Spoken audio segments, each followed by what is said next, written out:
And now you got tens of thousands, say over 73,000 migrants crossed the southern border over the last 10 days. You have tens of thousands set to cross again after Title 42 goes away. We have not seen anything like this challenge at the border, and this administration is not up for it. They are not trying to fix it. Mark Levin sees the danger of what's happening.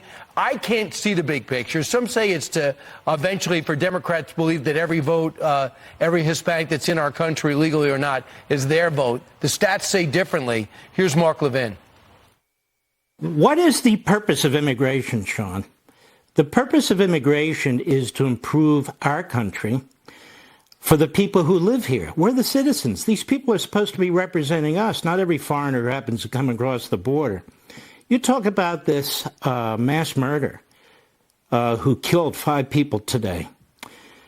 That mass murder wouldn't have killed 5 people if that mass murder wasn't in the country.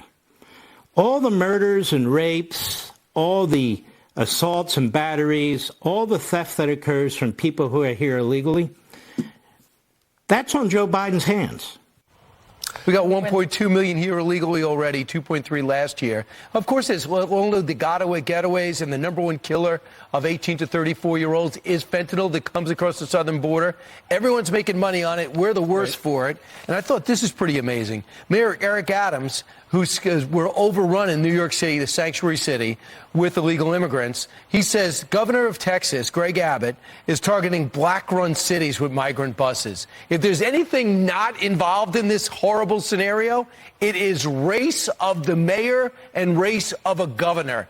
Please don't diminish all conversation with idiotic statements like that. And Lori Lightfoot is telling him, please don't send these immigrants here anymore. We don't have the infrastructure. We can't take care of them. Then don't but be they're a sanctuary city. Yeah. And the governor of Texas says this is not a Texas problem. This is a problem for the entire United States of America. To provide much-needed relief to our overrun border communities, Texas began busing migrants to sanctuary cities. Right. Until the president secures the border to stop the inflow of mass migration, Texas will continue this necessary program. And it's all about guns instead. But I did see this morning on the overnight on CNN, they did lead with a legal immigrant who they're looking for. So that's relatively encouraging. Well, that's okay. They're 2 out of 20. But gotaways, 17,000. You know that number's bigger. That's the one you can point to in the ditch. Yeah. Oh, there's a guy I can't get. Oh, that's fine. What about the thousands we're not getting close? And just to see the fact that local law enforcement's got to do the border patrol.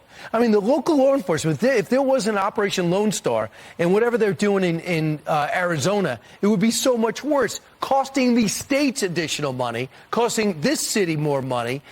Please tell me that there's a rationalization for this. This doesn't seem like anyone benefits except for the illegal immigrants getting to our country. If you look at There's such a tax on our system. If you look at the stats over the last 10 days, it's about 7,000, a little more than 7,000 per day. Greg Abbott says when Title 42 ends soon, he expects 13,000 illegals to cross every day. At what point does the Biden administration say, okay, enough is enough? When all the other countries have nobody left?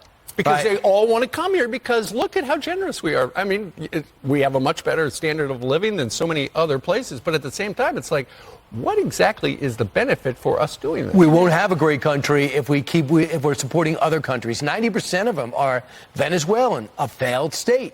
They're coming here, or Nicaragua, a communist state. I don't blame them. And now in comes Colombia, has gone socialist, and Brazil is about to go communist. That's where it's heading. And the average person goes, I'm out of here. I'm going to that place called America, because if I get there, I get to stay. My hearing's in 10 years. Meanwhile, Canadians in college that want to stay, if they don't have a job, they're throwing them out. We got these graduate students from Ivy League educations who want to be in America, would be truly assets to our country, the way we used to do things, and they're told, go back to your country with the education we just gave you, which doesn't seem logical. Well,